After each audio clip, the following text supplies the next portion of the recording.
The Church Mission and Social Doctrine, Part 2. Third, the Church Social Doctrine in our time. Historical notes. The term social doctrine goes back to Pope Pius XI and designates the doctrinal corpus concerning issues relevant to society, which, from the encyclical letter Rerum Novarum of Pope Leo XIII, developed in the Church through the magisterium of the Roman pontiffs and the bishops in communion with them. The Church's concern for social matters certainly did not begin with that document, for the Church has never failed to show interest in society. Nonetheless, the encyclical letter Rerum Novarum marks the beginning of a new path, grafting itself onto a tradition hundreds of years old. It signals a new beginning and a singular development of the Church's teaching in the area of social matters. In her continuous attention to men and women living in society, the Church has accumulated a rich doctrinal heritage. This has its roots in sacred scripture, especially the Gospels and apostolic writings, and takes on shape and body beginning from the fathers of the Church and the great doctors of the Middle Ages, constituting a doctrine in which, even without explicit and direct magisterial pronouncements, the Church gradually came to recognize her competence. In the 19th century, events of an economic nature produced a dramatic social, political, and cultural impact. Events connected with the Industrial Revolution profoundly changed centuries-old societal structures, raising serious problems of justice and posing the first great social question, the labor question, prompted by the conflict between the capital and labor. In this context, the Church felt the need to become involved and intervene in a new way. The res novi, new things, brought about by these events represented a challenge to her teaching and motivated her special pastoral concern for masses of people. A new discernment of the situation was needed, a discernment capable of finding appropriate solutions to unfamiliar and unexplored problems. In response to the first great social question, Pope Leo XIII promulgated the first social encyclical Rerum Novarum. This encyclical examines the condition of salaried workers, which was particularly distressing for industrial laborers who languished in inhuman misery. The labor question is dealt with according to its true dimensions. It is explored in all its social and political expressions so that a proper evaluation may be made in the light of the doctrinal principles founded on revelation and on natural law and morality. Rerum Novarum lists errors that gives rise to social ills, excludes socialism as a remedy, and expounds with precision and in contemporary terms the Catholic doctrine on work, the right to property, the principle of collaboration instead of class struggle as the fundamental means for social change, the rights of the weak, the dignity of the poor, and the obligations of the rich, the perfecting of justice through charity, on the right to form professional associations. Rerum Novarum became the document inspiring Christian activity in the social sphere and the point of reference for this activity. The encyclical's central theme is the just ordering of society, in view of which there is the obligation to identify criteria of judgment that will help to evaluate existing social political systems and to suggest lines of action for their appropriate transformation. Rerum Novarum dealt with the labor question using a methodology that would become a lasting paradigm for successive developments in the Church social doctrine. The principles affirmed by Pope Leo XIII would be taken up against and studied more deeply in successive social encyclicals. The whole of the Church's social doctrine can be seen as an updating, a deeper analysis, and expansion of the original nucleus of principles presented in Rerum Novarum. With this courageous and farsighted text, Pope Leo XIII gave the Church citizenship status, as it were, amid the changing realities of public life, and with an incisive statement which became a permanent element of the Church's social teaching. He affirmed that serious social problems could be solved only by cooperation between all forces, and added that in regard to the Church, her cooperation will never be found lacking. At the beginning of the 1930s, following the grave economic crisis of 1929, Pope Pius XI published the encyclical Quadragesimo Anno, commemorating the 40th anniversary of Rerum Novarum. The Pope reread the past in the light of the economic and social situation in which the expansion of influence of financial groups, both nationally and internationally, was added to the effect of industrialization. It was the post-war period during which totalitarian regimes were being imposed in Europe, even as the class struggle was becoming more bitter.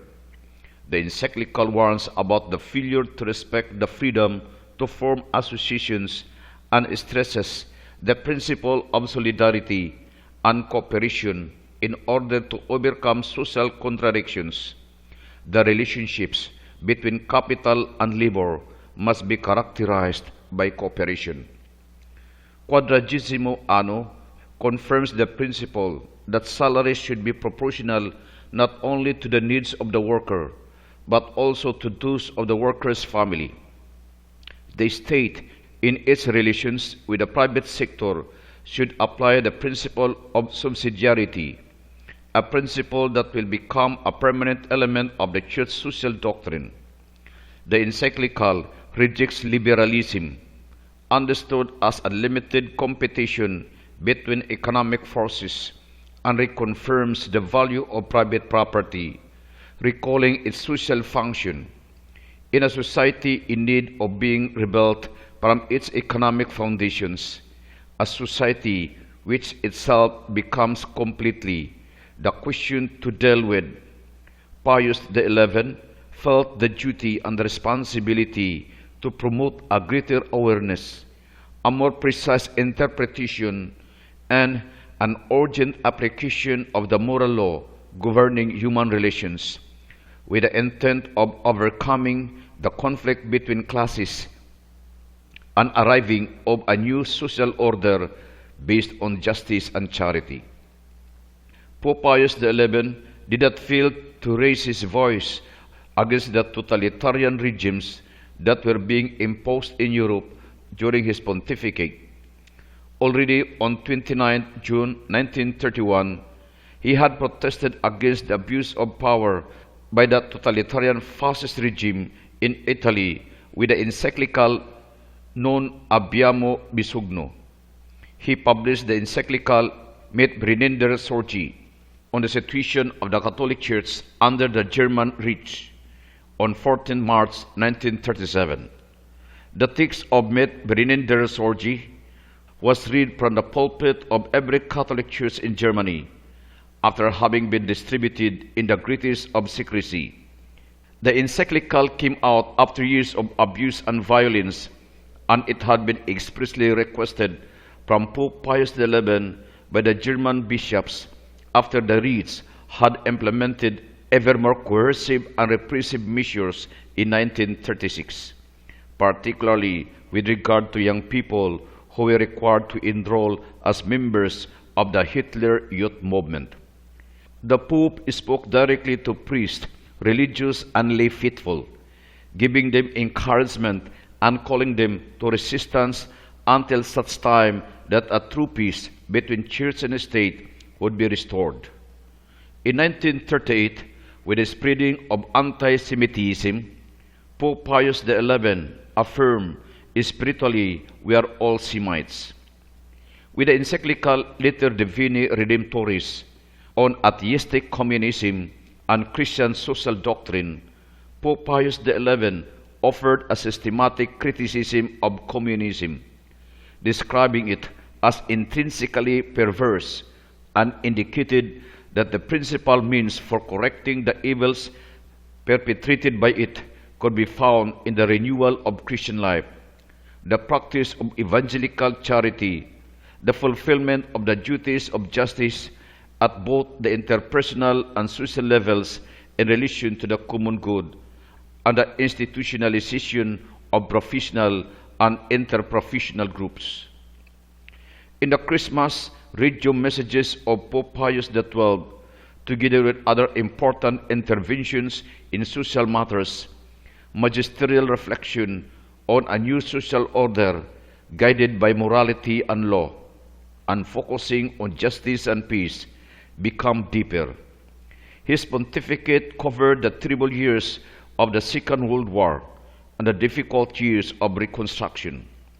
He published no social encyclicals, but in many different contexts, he constantly showed his concern for the international order, which had been badly shaken.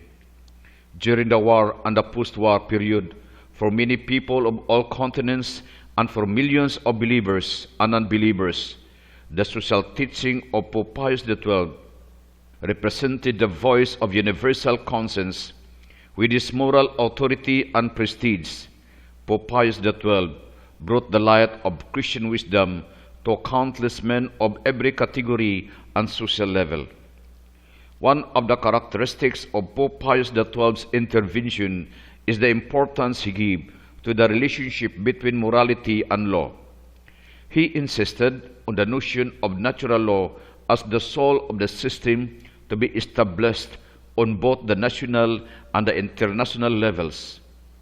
Another important aspect of Pope Pius XII's teaching was his attention to the professional and business classes, called to work together in a special way for the attainment of the common good. Due to his sensitivity and intelligence in grasping the signs of the times, Pope Pius XII can be considered the immediate precursor of Vatican Council II and of the social teaching of the popes who followed him.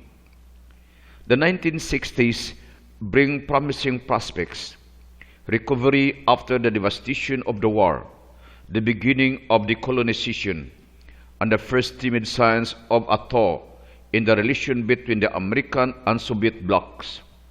This is the context within which Blessed Pope John the 23rd reads deeply into the signs of the times. The social question is becoming universal and involves all countries. Together with the labor question and the industrial revolution, there come to the fore problems of agriculture, of developing regions, of increasing populations, and thus concerning the need for global economic cooperation. Inequalities that in the past were experienced within nations are now becoming international and make the dramatic situation of the Third World ever more evident. Blessed Pope John the 23rd, in his encyclical Mater et Magistra, aims at updating the already known documents and at taking a further step forward in the process of involving the whole Christian community. The key words in the encyclical are community and socialization. The Church is called in truth, justice, and love to cooperate in building with all men and women an authentic communion. In this way, economic growth will not be limited to satisfying men's needs, but it will also promote their dignity. With the encyclical Pacem in Terris, Blessed Pope John the 23rd brings to the forefront the problem of peace in an era marked by the nuclear proliferation. Moreover, Pacem in Terris contains one of the first in-depth reflections on rights on the part of the Church. It is the encyclical of peace and human dignity. It continues and completes the discussion presented in Mater et Magistra and continuing in the direction indicated by Pope Leo XIII. It emphasizes the importance of the cooperation of all men and women. It is the first time that a church document is addressed also to all men of goodwill, who are called to a great task to establish with truth, justice, love, and freedom new methods of relationships in human society. Pacem in Terris dwells on the public authority of the world community, called to tackle and solve problems of an economic, social, political, or cultural character, which are posed by the universal common good. On the 10th anniversary of Pacem in Terris, Cardinal Maurice Roy, the President of the Pontifical Commission for Justice and Peace, sent Pope Paul VI a letter, together with a document with a series of reflections on the different possibilities afforded by the teaching contained in Pope John XXIII's encyclical for shedding light on the new problems connected with the promotion of peace. The Pastoral Constitution Gaudium et Spes of the Second Vatican Council is a significant response of the Church to the expectations of the contemporary world. In this constitution, in harmony with the ecclesiological renewal, a new concept of how to be a community of believers and people of God are reflected. It aroused new interest regarding the doctrine contained in the preceding documents on the witness and life of Christians as authentic ways of making the presence of God in the world visible. Gaudium et Spes presents the face of a church that cherishes a feeling of deep solidarity with the human race and its history, that travels the same journey as all mankind and shares the same earthly lot with the world, but which at the same time is to be a living and, as it were, the soul of human society in its renewal by Christ and transformation into the family of God.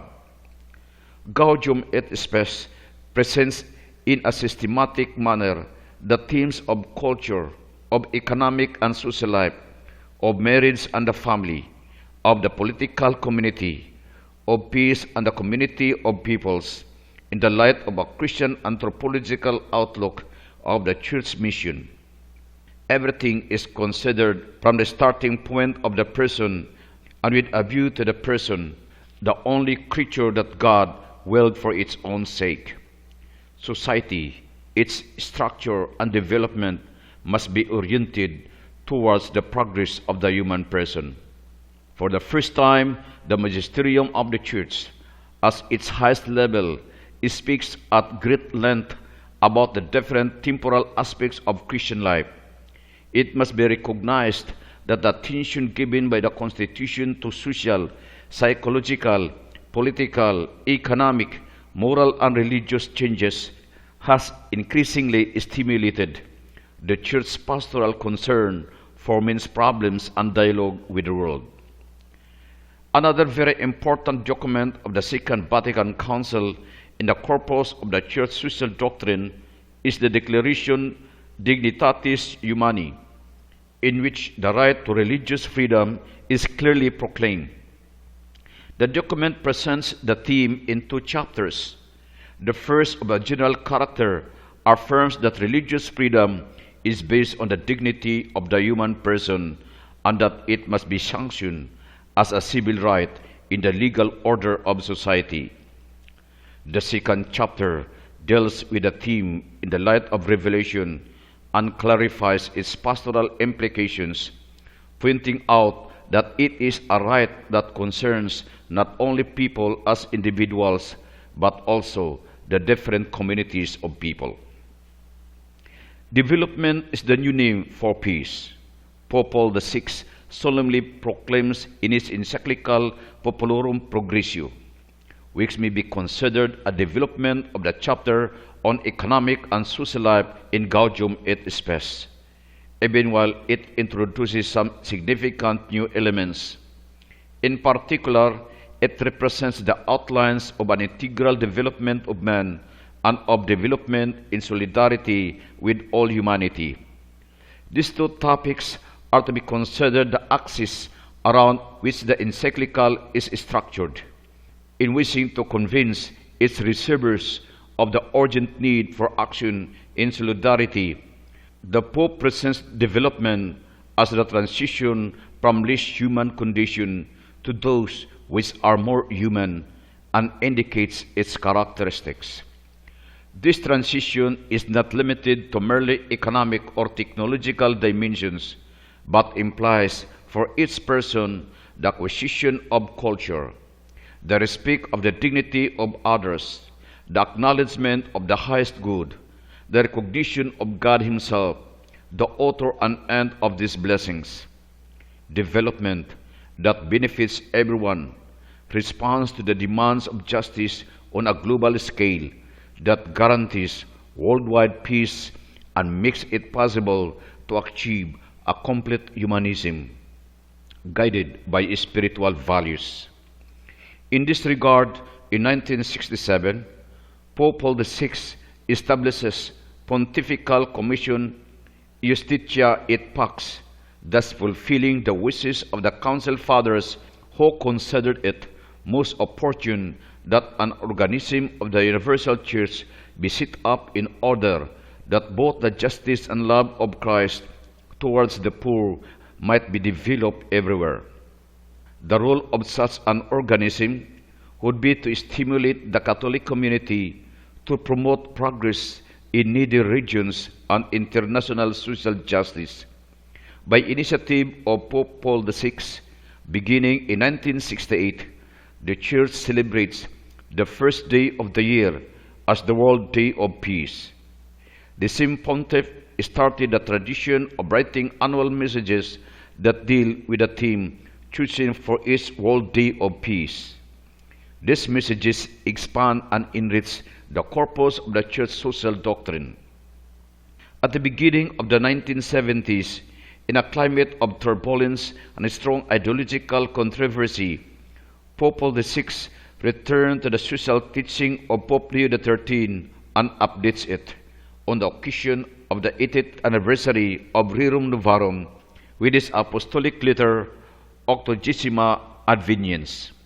The Pope reflects on post-industrial society with all of its complex problems, noting the inadequacy of ideologies and responding to these challenges: urbanization, the condition of young people, the condition of women, unemployment, discrimination, immigration, population growth, the influence of the means of social communication, the ecological problem.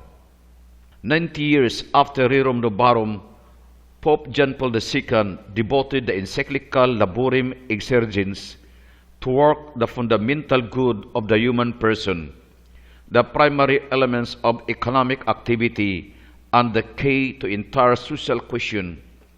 Laborem Exergens outlines a spirituality and ethic of work in the context of a profound theological and philosophical reflection. Work must not be understood only in the objective and material sense, but one must keep in mind its subjective dimension, insofar as it is always an expression of the person. Besides being a decisive paradigm for social life, work has all the dignity of being a context in which the person's natural and supernatural vocation must find fulfillment. With the encyclical Solicitudo Re Socialis, Pope John Paul II commemorates the 20th anniversary of Populorum Progressio and deals once more with the theme of development along two fundamental lines. On one hand, the dramatic situation of the modern world under the aspect of the full development of the third world, and on the other, the meaning of conditions and requirements for a development worthy of men. The encyclical presents differences between progress and development and insists that true development cannot be limited to the multiplication of goods and service, to what one possesses, but must contribute to the fullness of the being of man. In this way, the moral nature of real development is meant to be chosen clearly.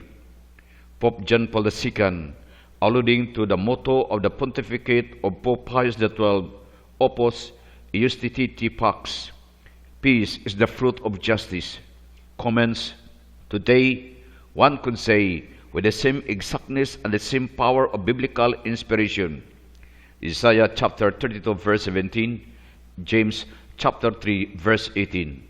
Opus Solidaritatis Pax, peace is the fruit of solidarity. On the 100th anniversary of Rerum Novarum, Pope John Paul II promulgates his third social encyclical, Centesimus Annus, whence emerges the doctrinal continuity of 100 years of the Church social magisterium, taking up a new one of the fundamental principles of the Christian view of social and political organization, which had been the central theme of the previous encyclical. The Pope writes, "What we nowadays call the principle of solidarity is frequently stated by Pope Leo XIII, who uses the term friendship. Pope Pius XI refers to it with the equally meaningful term social charity. Pope Paul VI, expanding the concept to cover the many modern aspects of the social question, speaks of a civilization of love. Pope John Paul II demonstrates how the Church social teaching moves along the axis of reciprocity between God and man, recognizing God in every person and every person in God is the condition of authentic human development. The articulate and in-depth analysis of the new things, and particularly of the great breakthrough of 1989 with the collapse of the Soviet system, shows appreciation for democracy and the free economy in the context of an indispensable solidarity. The documents referred to here constitute the milestones of the path traveled by the Church social doctrine from the time of Pope Leo XIII to our own day. This brief summary would become much longer if we considered all the interventions motivated, other than by a specific theme, by the pastoral concern to present to the entire Christian community and to all men of goodwill the fundamental principles, universal criteria and guidelines suitable for suggesting basic choices and coherent practice for every concrete situation. In the formulation and teaching of the social doctrine, the Church has been and continues to be prompted not by the theoretical motivation but by pastoral concerns.